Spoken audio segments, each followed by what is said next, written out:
Welcome back to the Ghastly Journal, where we uncover the darkest stories hidden in the shadows. In the humid embrace of 1875 North Carolina, the Appalachian mists clung to the valleys like the ghosts of forgotten sins. Here, among the ancient oaks and whispering pines, stood Delmere Manor, a testament to Southern ambition rising from the still healing wounds of a divided nation. Its whitewashed columns and sweeping verandas spoke of gentility, yet something in its aspect suggested a quiet perversion of nature's order. The Delmere family had arrived from Charleston some 20 years prior, establishing themselves as people of means and modest mystery. Augustus Delmere, a physician by training though seldom practicing, had purchased 300 acres of prime tobacco land and constructed his manor atop the highest ridge, where summer breezes might offer respite from the crushing heat.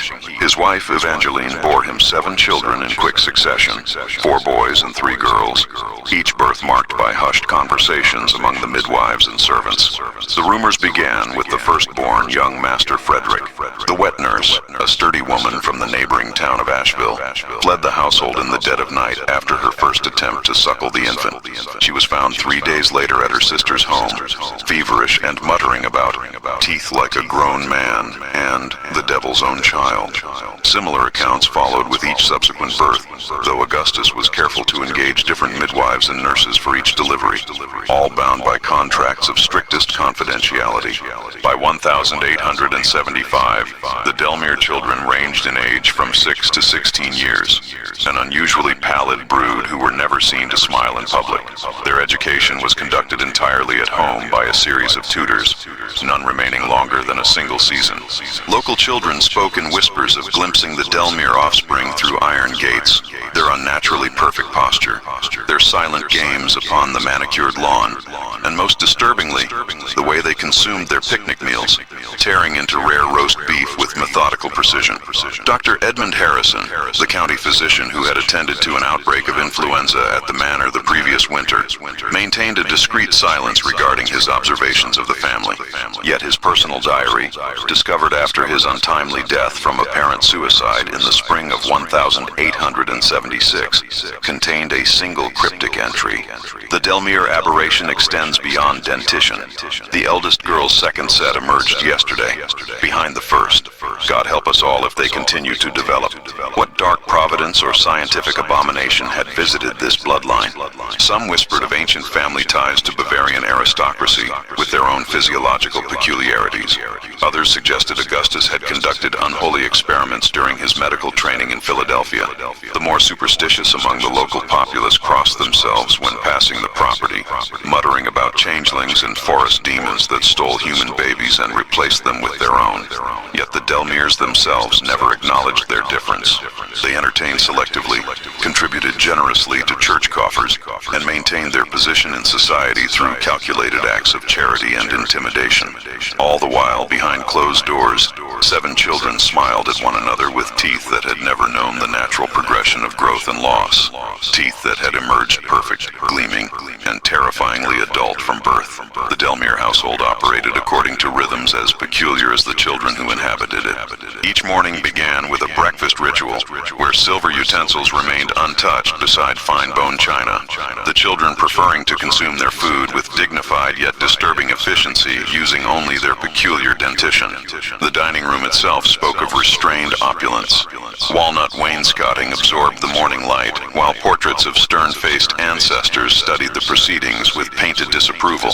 Augustus maintained meticulous records of his offspring's development in leather-bound journals, their pages filled with clinical observations and precise anatomical sketches that would have caused considerable alarm had they been discovered by outside eyes.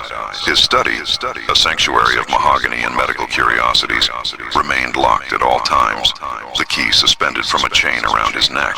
The servants whispered that on certain nights, particularly when the moon hung full and bloated above the pines, Strange sounds emerged from behind its heavy door, the gentle scraping of metal instruments and occasionally muffled whimpers. Post-war North Carolina society maintained a careful equilibrium between tradition and the painful emergence of new social orders. The Delmeres navigated this landscape with calculated precision. Evangeline hosted seasonal teas where the wives of former plantation owners and newly prosperous merchants sipped Darjeeling from cups that trembled slightly in their hands whenever one of the Delmere children passed through the parlor. These events were performances of normalcy, elaborate charades where conversation flowed artificially around subjects deemed appropriate, while everyone studiously avoided mentioning the smooth, flat way the young Delmeres formed their words, as though speaking around obstacles in their mouths.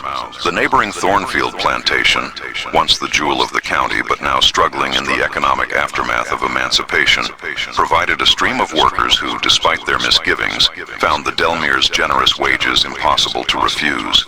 Isaiah Stevens, who had supervised the Thornfield tobacco fields before the war and now managed the Delmere crop with stoic efficiency, maintained a distance from the main house that his position did not require. When pressed by his wife about his reluctance to engage with the family, he would only say, "Some folks ain't meant to be looked at too close or too long." By harvest time in 1875, a new governess had arrived at Delmere Manor. Miss Constance Blackwell, a severe New Englander with credentials from a prestigious Boston finishing school, brought with her modern pedagogical theories and a scientific curiosity that would prove her undoing. Unlike her predecessors, Miss Blackwell approached her charges with methodical interest rather than instinctive revulsion. She documented her observations in correspondence to a former medical professor at Harvard, letters that would later be discovered concealed within the false bottom of her traveling trunk. "The children display remarkable intellectual capacity," she wrote in early October, "particularly in the natural sciences and mathematics. Young Master Theodore, merely 9 years of age, has independently derived several complex geometric proofs. More curiously, all 7 exhibit an unusual relationship with their food, consuming primarily uncooked meats and hard root vegetables. Their jaws operate with a strength that defies their otherwise delicate frames. Yesterday, Miss Eleanor, the youngest at 6 years, cracked a walnut between her back teeth without apparent effort. When I expressed surprise, her siblings regarded me with such stillness that I felt momentarily as prey before predators." Miss Blackwell's curiosity led her to conduct clandestine examinations while the children slept, on a November night when frost etched crystalline patterns across the window panes. She crept through the darkened corridors of the east wing where the children's bedchambers were situated. The floorboards, despite their age, remained miraculously silent beneath her slippered feet, as though the house itself conspired in her investigation. 13-year-old Victoria Delmere lay in repose, her wheat-colored hair splayed across the pillow in stark contrast to the bruised shadows beneath her eyes. The governess approached with surgical caution, a small silver penlight clutched in her trembling fingers. As she gently parted the child's lips, what she discovered defied rational explanation. Row upon row of perfect teeth, arranged in concentric patterns that receded toward the throat like some maritime predator. The innermost teeth appeared to be in a state of emergence, pushing forward as though competing for position. Miss Blackwell's diary entry that night, written in a hand so agitated as to be nearly illegible, described not merely a dental anomaly, but evidence of skeletal adaptation. The jaw structure itself had evolved to accommodate this horrific abundance. The maxillary and mandibular formations suggest a complete revision of human osteology, she wrote.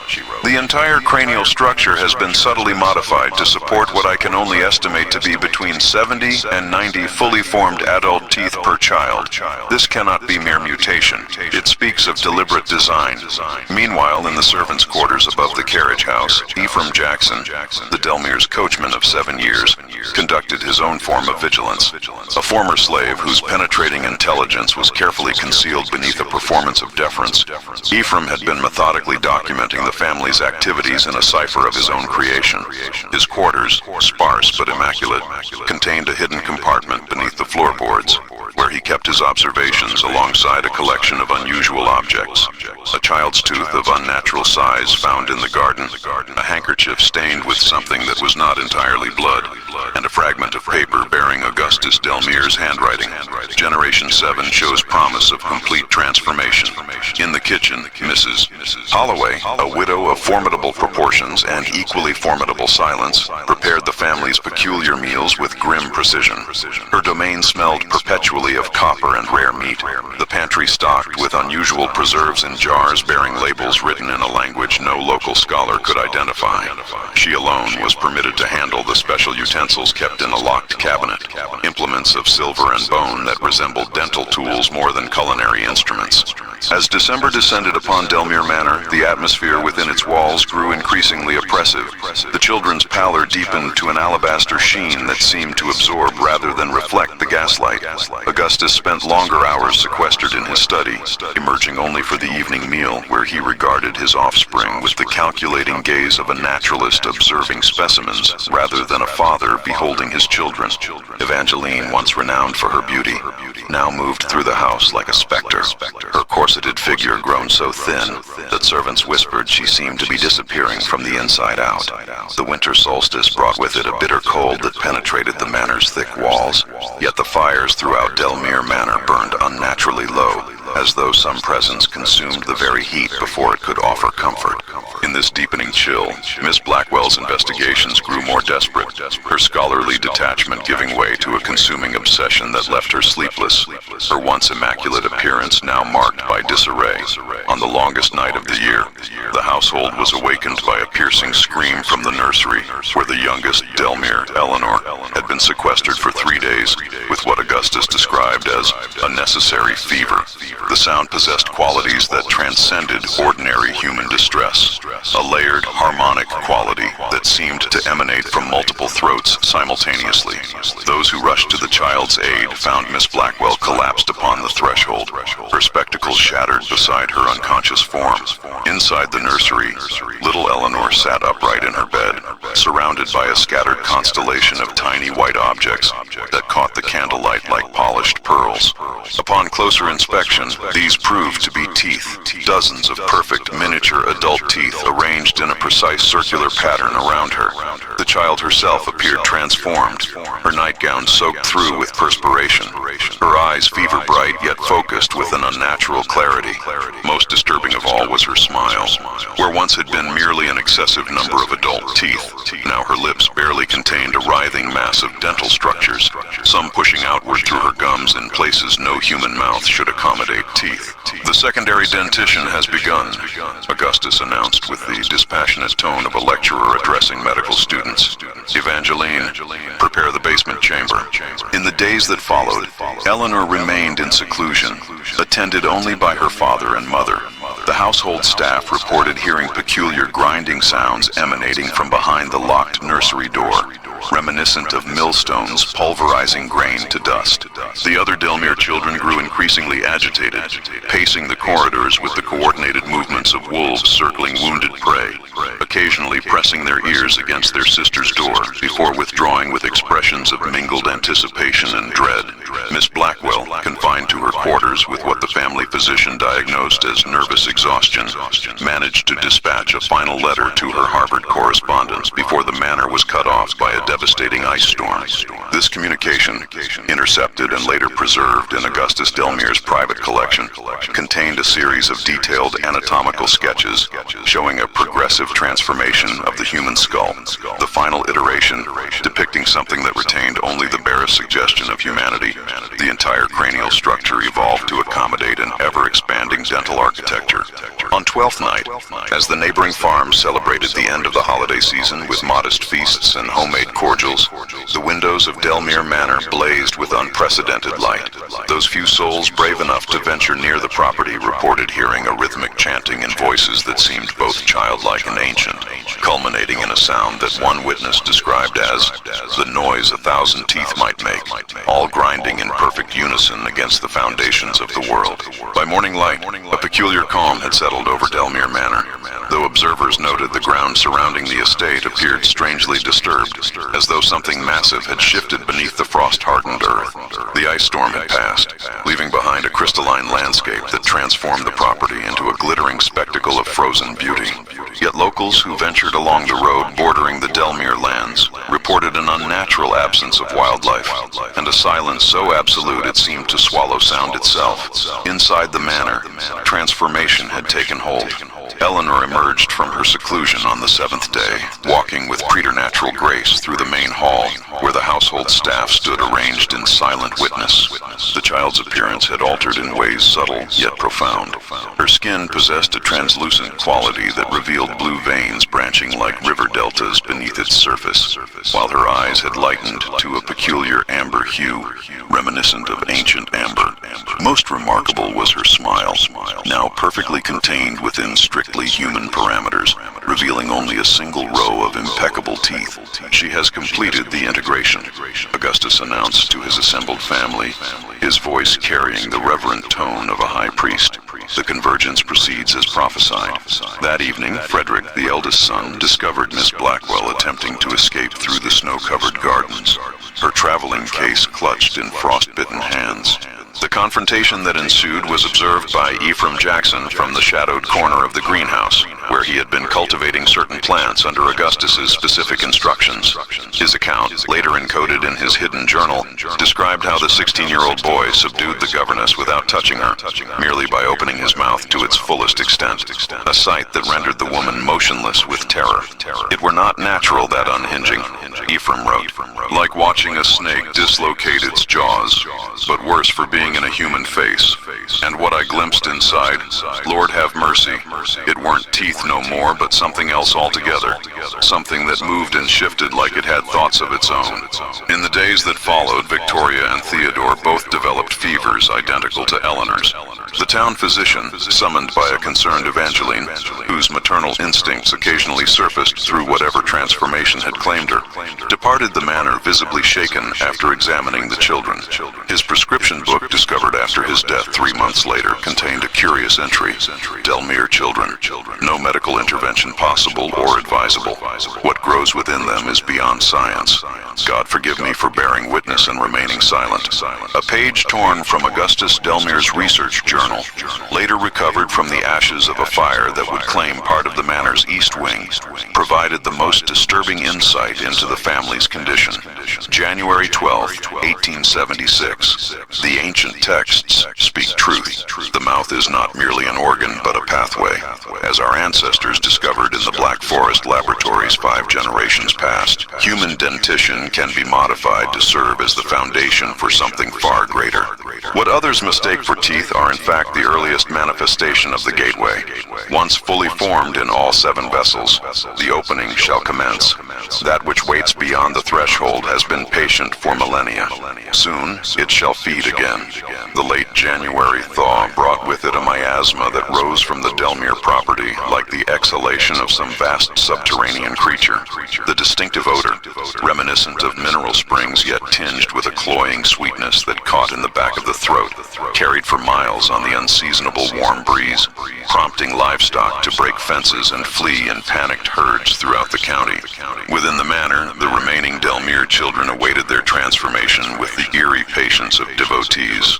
Sebastian and Charlotte, the middle siblings aged 12 and 10, had taken to standing motionless for hours before the nursery windows, their reflections barely registering in the antique glass, as though their physical forms were already beginning to surrender substance.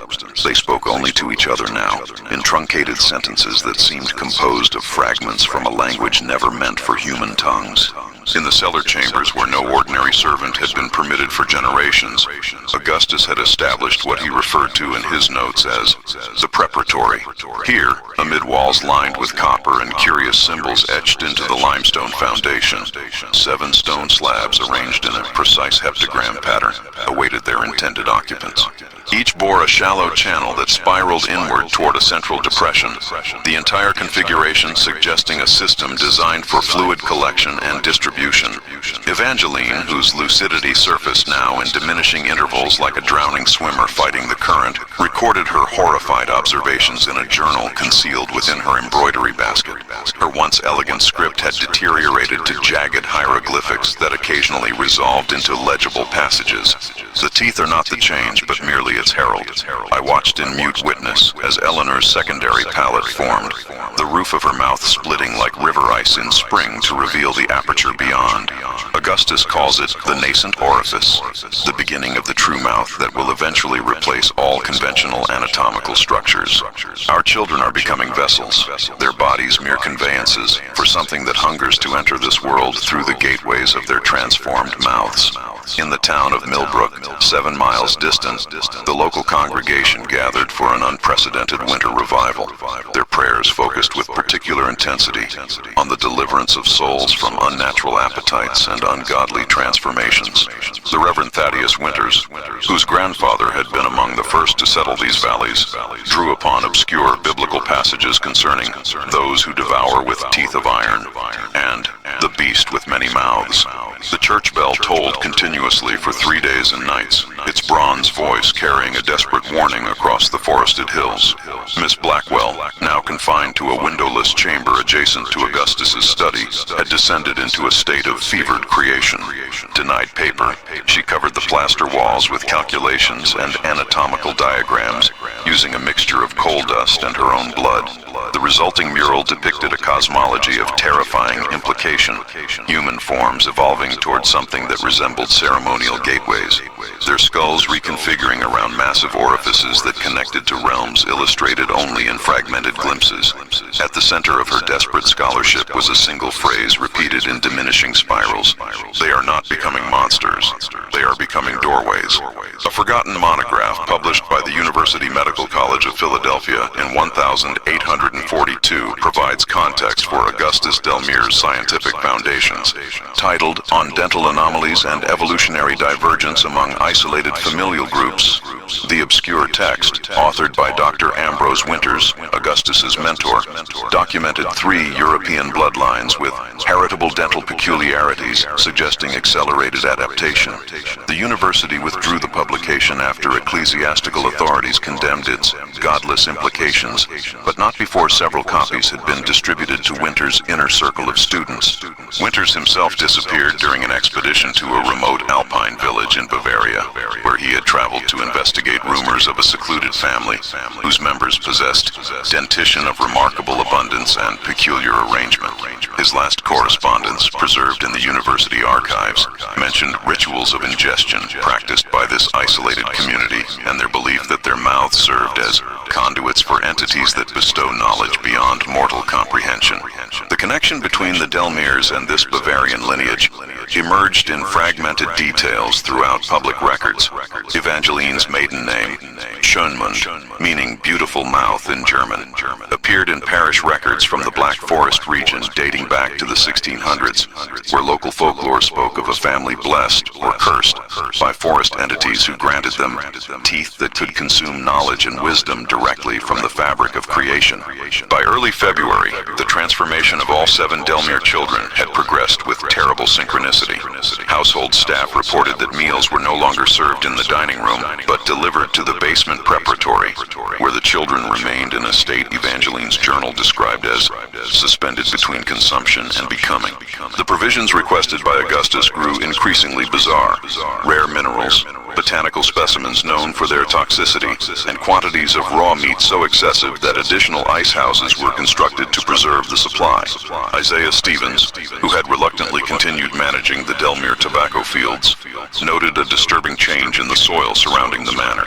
His weather-worn journal, later discovered beneath a loose floorboard in his modest cabin, described how the earth had developed an unnatural pliability, like flesh yielding beneath a surgeon's probe, while plantation workers reported hearing rhythmic pulses beneath their feet, as though the ground itself had developed a heartbeat.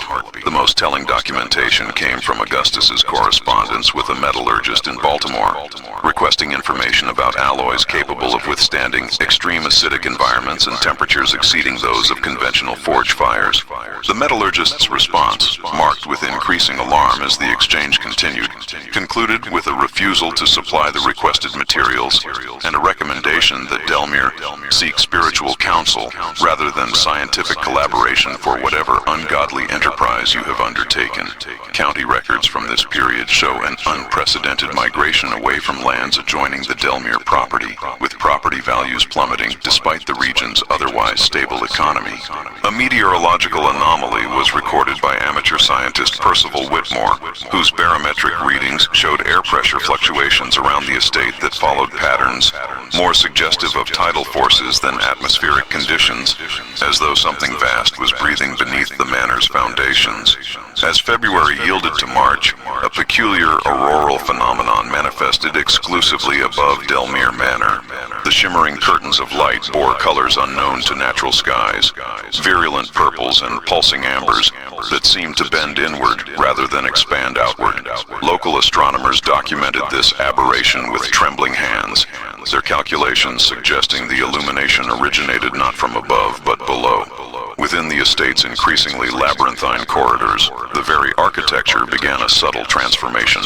Servants reported doorways that had shifted overnight, windows that looked out upon impossible landscapes, and floorboards that seemed to respire beneath their feet.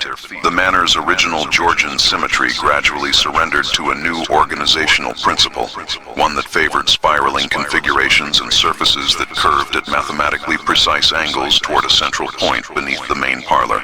Ephraim Jackson, whose observational faculties remained unclouded despite the psychic miasma that had claimed the minds of most remaining staff, recorded a conversation overheard between Augustus and young Frederick, whose transformation had progressed beyond his siblings. The exchange, documented in Ephraim's cipher, revealed the true purpose of the Delmere lineage. The convergence requires 7 fully realized apertures, Augustus had explained, his voice carrying the fervor of religious ecstasy. Our predecessors attempted with fewer vessels, resulting in catastrophic failures. The entity cannot maintain stability without the heptagrammatic configuration. When the final threshold is crossed, what becomes of us? Frederick had asked, his voice resonating with harmonics that caused the crystal decanters on the sideboard to vibrate at sympathetic frequencies. We become infinite, came Augustus's reply. The limitations of individual consciousness dissolve as we join with that which consumes and is never satisfied. Parish records from St. Bartholomew's Church document an unprecedented number of baptisms and confessions during this period, as locals sought spiritual protection against what many described as a season of wrongness. The night air carried whispers audible only to children and the infirm, promises of wisdom, transcendence, and consumption that left listeners with nocturnal emissions of an unnatural gray fluid that hardened to enamel-like concretions by morning. Evangeline's final journal entry, penned in a momentary return to clarity, revealed both horror and resignation. The children's physical forms now serve merely as anchors for the apertures that have blossomed where their humanity once resided. Their skulls have reconfigured around orifices that connect to realms beyond comprehension. When all 7 achieve complete transformation, Augustus will initiate what he calls the mastication, a ritual consumption that will allow the entity to fully manifest through their collective gateways. May God forgive me for bearing these vessels, and may whatever lies beyond God's dominion show mercy when it finally feeds. As the equinox approached, barometric pressure throughout the county plummeted. Wells produced water with inexplicable mineral content, livestock delivered grotesquely malformed offspring, and children reported dreams of teeth growing from the soil like terrible crops. The membrane between worlds had grown perilously thin around Delmere Manor, stretched taut by whatever pressed against it from the other side, eager to sink its countless teeth into our reality at last. The vernal equinox arrived with an unnatural stillness that settled over the countryside like a funeral shroud. Dawn revealed a peculiar atmospheric condition, a prismatic mist that refracted sunlight into spectral fragments, casting opalescent patterns across the manor's weathered facade. Birds had long since abandoned the surrounding woods. leaving a silence broken only by the persistent rhythmic tremors that emanated from deep beneath the estate's foundations. Dr. Elias Morwood, State Geological Survey representative dispatched to investigate reports of unusual seismic activity, arrived at the outer boundaries of the Delmere property shortly after daybreak. His field journal, subsequently archived in the University of Virginia's Forbidden Collection, documented observations that transcended scientific explanation. The geological anomalies present defy all established principles. Soil samples exhibit organic properties consistent with digestive tissue, while core samples reveal stratification patterns suggestive of peristaltic movement rather than sedimentary deposition.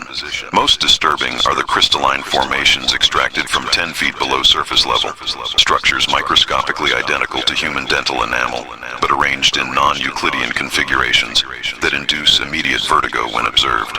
Within the manor's kitchen, Mrs. Holloway prepared what would be the final family meal with ceremonial precision. The aged cook, whose own teeth had begun to multiply in recent weeks, a fact she concealed behind increasingly tight-lipped expressions, arranged 7 place settings around a table that now stood directly above the central chamber of the basement preparatory. The porcelain plates, specially commissioned from a ceramicist in Vienna, featured intricate patterns that appeared to shift subtly when not directly observed. No utensils accompanied these settings. They would no longer be necessary. From her window in the east wing, Evangeline observed Augustus leading their transformed offspring in solemn procession through the formal gardens. Their movements possessed the terrible grace of marionettes manipulated by unseen strings, each child maintaining precise distances from the others to form a perfect heptagram in motion.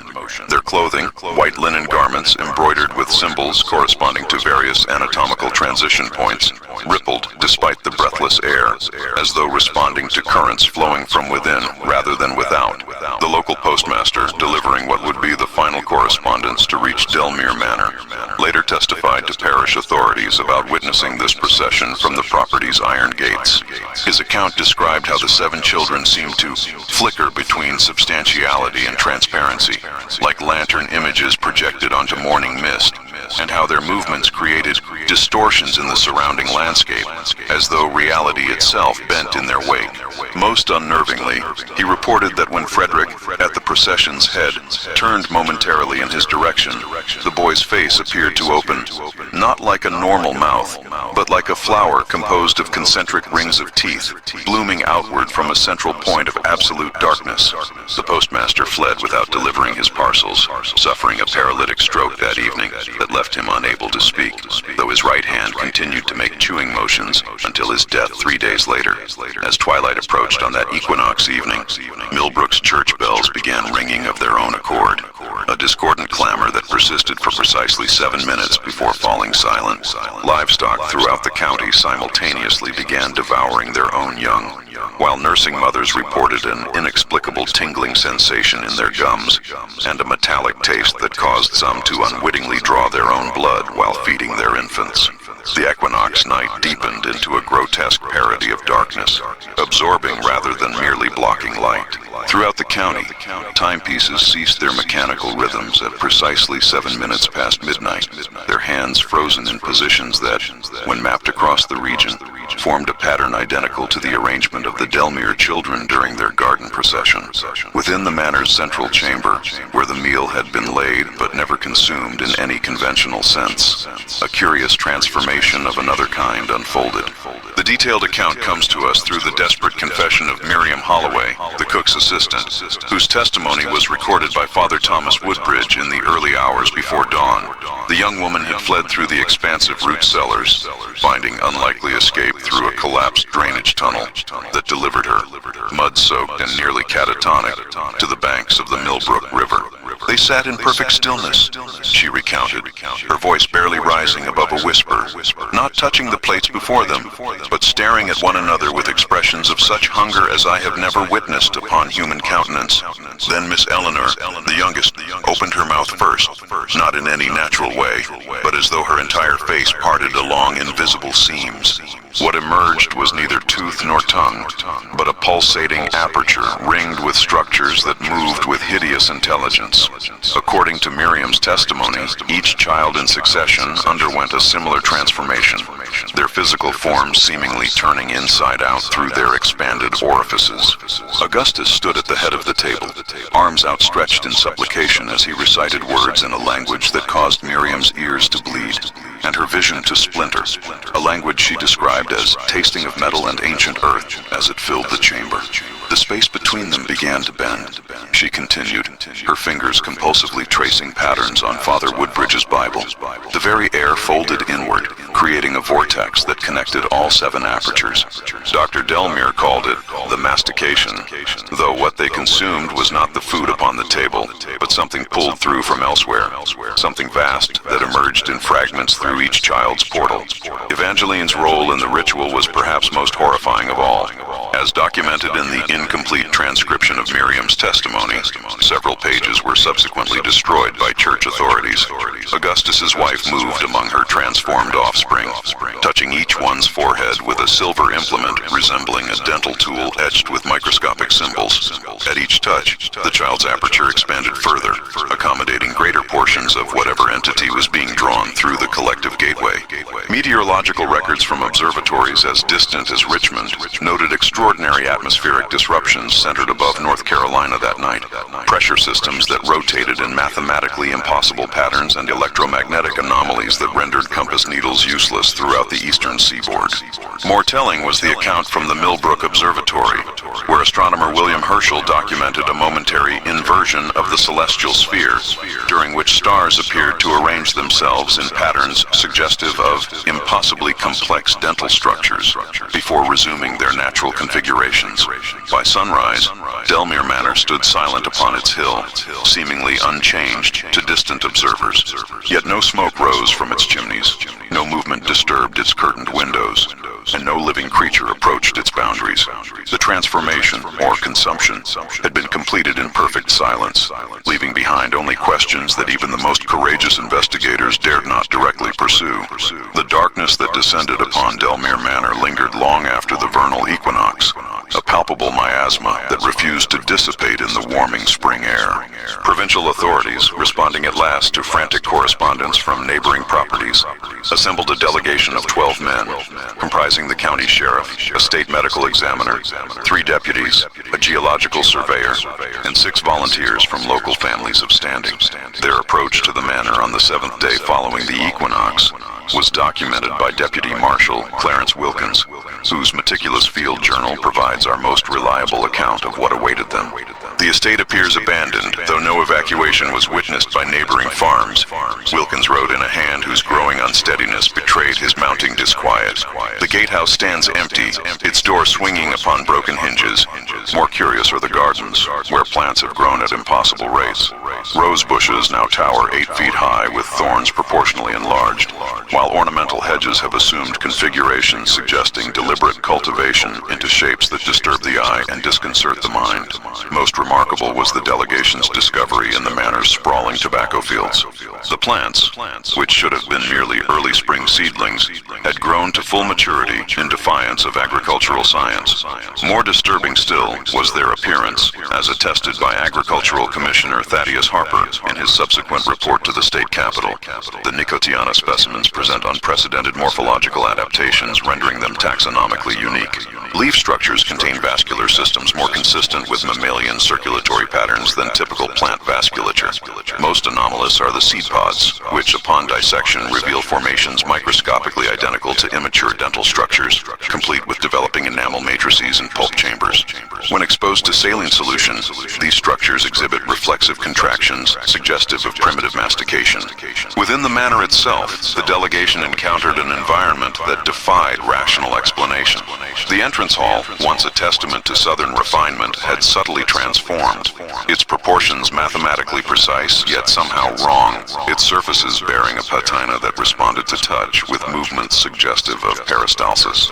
Most unnerving was the persistent sensation, reported by all 12 men, that the house itself was consuming their presence, absorbing sound and even light in a manner that left them increasingly disoriented. Dr. Maurice Winterbourne, the state medical examiner, documented his observations in clinical language that gradually surrendered to horrified speculation. The dining room table remains set for 7, though the plates contain no food, but rather what appears to be dental impressions pressed into porcelain surfaces. Each impression suggests a bite radius exceeding normal human parameters, with indentation patterns indicating multiple rows arranged in concentric formations. The substance forming these impressions resists standard chemical analysis, demonstrating properties consistent with neither organic nor inorganic known materials. The delegation penetrated deeper into the manor, finding no human remains yet encountering repeated evidence of transformation. Wallpaper patterns had rearranged themselves into configurations resembling digestive tracts, while floorboards had fused into